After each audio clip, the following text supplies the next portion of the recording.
दोस्तों अगर crash test अगर सुनते हो तो सबसे पहले माइंड में क्या आता है? ग्लोबल एनकैप 4 व्हीलर्स की क्रैश टेस्ट, जिसमें सेफ्टी रेटिंग देखी जाती है कि गाड़ी कितनी सेफर है और कितनी सेफर नहीं है। और आजकल तो ज्यादा चलन चल ही रहा है कि ग्लोबल एनकैप में जिस गाड़ी की 5 स्टार रेटिंग है वो ज्यादा डिमांडिंग है, क्योंकि लोग अब सेफ्टी की तरफ ज्यादा कंसर्न करते हैं। लेकिन ये तो 4 व्हीलर की बात हो गई। क्या आपने सुना है कि 2 व्हीलर की क्रैश टेस्ट की गई है? वेल, मैंने फॉरेंस में कुछ गाड़ियों की सुनी है, हर गाड़ी की नहीं सुनी है, कुछ गाड़ियों की सुनी है 2 व्हीलर्स में जिनकी क्रैश टेस्ट हुई है, बट सबकी नहीं होती है, क्योंकि 2 व्हीलर्स में क्रैश टेस्ट में क्या ही फाइंड आउट करेंगे। लाइक अगर आपके पास फुल्ली गियर्ड है और आप निर्धारित स्पीड से चल रहे हैं, फिर भी अगर टकराते हैं तो कुछ ना कुछ तो हानि होता ही है। कार में जैसे ज्यादा से ज्यादा सेफ हो जाते हैं, बट इसमें ऐसा कुछ है ही नहीं, क्योंकि कोई बार्स नहीं है, यानी आपकी जो बॉडी वो एक्सपोज्ड होती है। कहीं से भी ऐसा नहीं है कि प्रोटेक्शन किया जाता है, चाहे वो व्हीकल 2 व्हीलर बाइक हो या स्कूटर हो। लेकिन इस बार इंडिया में ARAI क्रैश टेस्ट कर रहा है और अभी तक 3 गाड़ियों की क्रैश टेस्ट कर चुका है पुणे के फैसिलिटी में। क्या आपको पता है पूरी इंडिया में 2 व्हीलर्स की क्रैश टेस्ट को उतना ज्यादा इंपॉर्टेंस नहीं दिया जाता है, और ना हमने सुना भी है, क्योंकि मैंने तो काफी कम सुना है, ना के बराबर सुना है। 1-2 कंपनियां हैं जो अपने स्पोर्ट्स बाइक की करती है। हालांकि ये जो लो एंड इलेक्ट्रिक स्कूटर्स हो गए या नॉर्मल आईसी इंजन वाले भी अगर स्कूटर की बात करें तो इनकी भी कोई ऐसी क्रैश टेस्ट नहीं होती है, बट ARAI ने कंडक्ट किया है। टोटल 3 क्रैश टेस्ट किए गए और इस टेस्टिंग के दौरान कुछ स्पेसिफिक OEM से गाड़ी लिया गया है, उनकी टेस्टिंग की गई है, बट कौन सी कंपनियों से गाड़ी ली गई है ये अभी पुष्टि नहीं की गई है, बट ये परफॉर्म हुआ है। और ये बहुत जरूरी भी है। क्यों जरूरी है? देखो, इलेक्ट्रिक व्हीकल्स में सेफ्टी मेजर काफी ज्यादा as compare to IC engine, क्योंकि यहाँ पे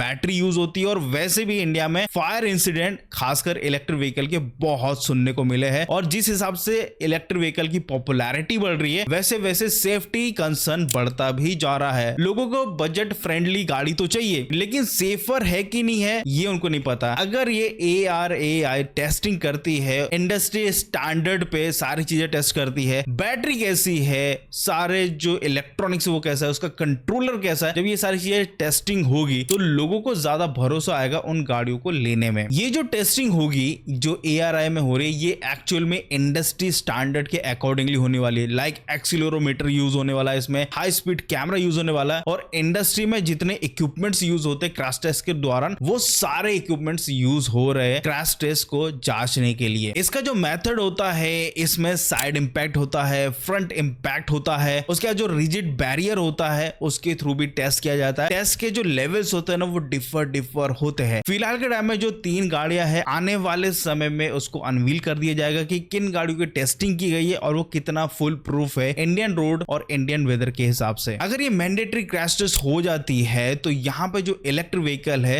उसकी जो सेफ्टी है वो इंप्रूव हो जाएगी और एडॉप्टेशन भी इंप्रूव्ड हो जाएगा। इसका मतलब ज्यादा से ज्यादा इलेक्ट्रिक व्हीकल लोग परचेस करेंगे। ये कुछ चीजें होनी चाहिए, लोगों को क्लैरिटी होगी तभी तो भाई लोग ऐसी गाड़ियां परचेस करेंगे। देखो, कंपनियां तो बहुत सारी है, बहुत अच्छी कंपनियां भी है, कुछ भतेरे कंपनियां भी है। अब अच्छी कंपनियों में भी हम लोगों ने फायर इंसिडेंट देखा, भतेरे कंपनी को तो हमने सुनते ही रहता है कि भैया उसमें ये प्रॉब्लम वो प्रॉब्लम। इवन उनकी बैटरी क्वालिटी भी उतनी कुछ खास होती नहीं है। अब गवर्नमेंट ने ऑलरेडी नॉब्स निकाल के रखा है, AIS 156 अमेंडमेंट 2 फेज 2 सर्टिफाइड होना चाहिए, बट कुछ कंपनियां वो करवा रही है, कुछ कंपनियां नहीं करा रही है। बहुत सारी चीजें अभी इंडिया में चल रही है, तो ये क्रैश टेस्ट एक प्लस पॉइंट हो जाएगा उन ग्राहकों के लिए जिनको सेफर गाड़ी की रिक्वायरमेंट है। और वैसे मैं आपको बता दूं, इंडिया 2030 तक 43% इलेक्ट्रिक व्हीकल पे आ जाएगा। इसका मतलब समझ सकते हो कि इलेक्ट्रिक व्हीकल जब ज्यादा हो जाएगी तो उसमें इस टाइप के इंसिडेंट, जो फायर इंसिडेंट हो गया, जो थर्मल रनअवे का इंसिडेंट हो गया, ये सारे इंक्रीज हो सकते हैं। पैनल कैसा है, बॉडी कैसा है, ये सारी चीज भी हमको क्रैश टेस्ट में पता चल जाएगा। क्योंकि तुम लोग को पता ही है, जब कंपनी क्वालिटी ज्यादा भर देती है, लाइक बैटरी, मोटर, उसके बाद उसके कंट्रोलर, और उसकी प्राइस बहुत जस्टिफाइड रखती है, बहुत कॉम्पिटिटिव रखती है, तो ऐसे में जो बॉडी होती है ना उस पे कंपनियां काफी कम खर्चा करती है। तो क्रैश टेस्ट से लगभग सारी चीज हमको पता चल जाएगी कि भैया गाड़ी की बॉडी क्वालिटी कैसी है, battery, motor, controller, each and everything उस टेस्ट के दौरान हमको पता चल जाएगा। ये अच्छा है। आगे जाके अगर इसको स्टैंडर्डाइज किया जाएगा तो पॉसिबिलिटी है कि जो एडॉप्टेशन है इलेक्ट्रिक व्हीकल की, भले वो थोड़ी महंगी होगी लेकिन लोग जरूर अडॉप्ट करेंगे। तो दोस्तों आज के वीडियो में और ये छोटा सा न्यूज आपको कैसे लगा? अरे चला तो प्लीज लाइक शेयर सब्सक्राइब जरूर कर देना। मिलते हैं अगले वीडियो में, बाय बाय।